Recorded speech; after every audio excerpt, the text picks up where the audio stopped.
You know, every time I try to walk away from this Diddy case, it drags me back in. I keep telling myself, I'm not going to talk about this anymore. It's stupid. Nobody cares.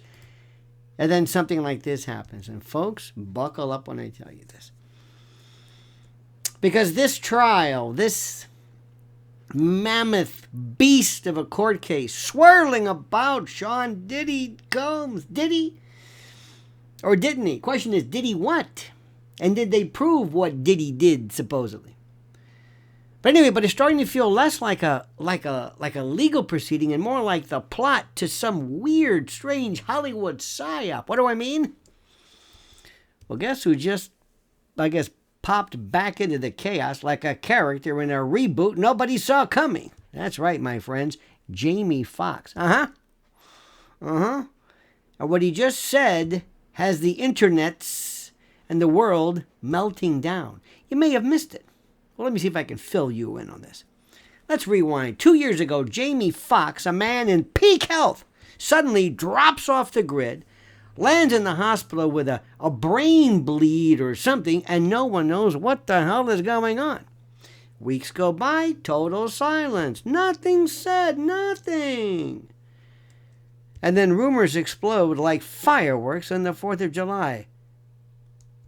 They suggested, not me, mind you, not me, but others were suggesting that Diddy may have tried to Jamie. Clone conspiracies, freak-off sex dungeons, you name it, it went crazy. And remember, there's always a little something. There's always a little something to a rumor. And now? Well, now Jamie finally speaks. And guess what he says? No, Puffy didn't try to kill me. Really? Then why even bring it up now, Jamie? Why now? Why even entertain the idea at all? Why bring it up? Why reintroduce it now? Because something went down. He says he was lying in the hospital reading about rumors he was a clone and that it made him flip. He even jokes about seeing a white version of himself walking into the room. Right? Or is that the kind of joke you make when you're actually trying to tell the truth behind a laugh? Remember the Jeremiah Denton? Remember that? Remember the POW blinking, I'm tortured? Remember that? And let's not forget that Foxx himself joked about those now infamous freak-off parties, saying he dipped out early because things felt slippery. Slippery, Jamie? That's the word you chose? What exactly were you slipping on in there? You know what I mean? All right, all you lube connoisseurs, do the math. Now we've got Kid Cudi, Cassie, and an escort named Daniel Phillip all getting dragged into this mammoth mess that apparently has nothing to do with the charges enunciated and delimited in the indictment. But the question that no one's asking, who's next? Who's protecting whom? Who's silencing what? And meanwhile, Diddy pleads, of course, not guilty. Makes sense, because if you plead guilty, it's over. He denies everything, but the smoke is billowing. And where there's this much smoke, there's a damn fire somewhere.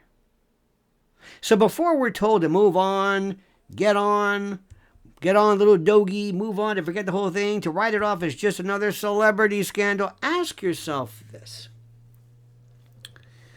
Why aren't they telling us everything? And what aren't they telling us? What deals are being made behind courtroom doors? And why is everyone suddenly joking about murder, cloning, and sex parties like it's the old Saturday Night Live?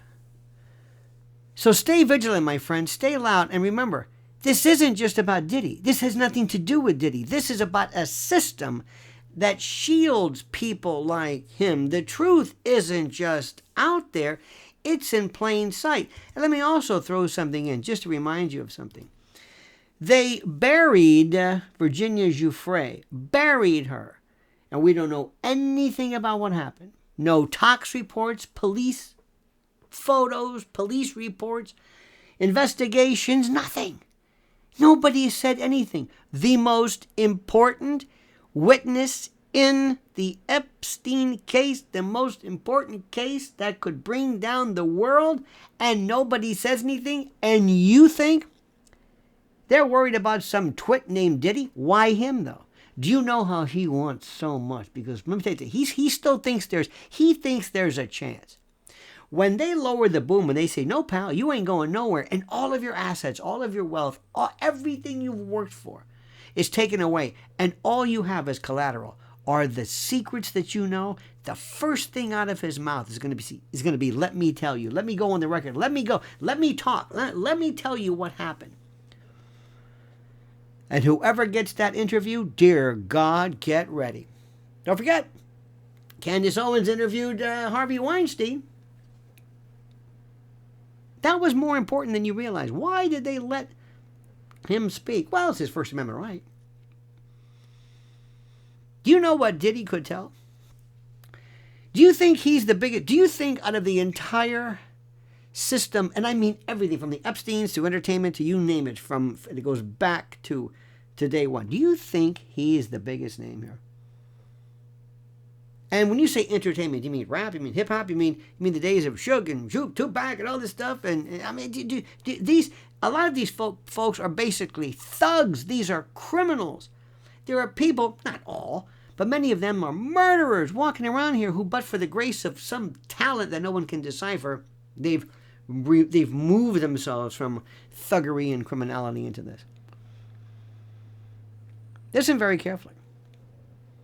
Watch what Jamie Foxx is saying. Watch what he's saying. Watch, listen, and ask yourself, why now?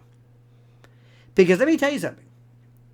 This may not be a big story to you. You may say, I don't care about it. But a lot of people do care. Now let me tell you something.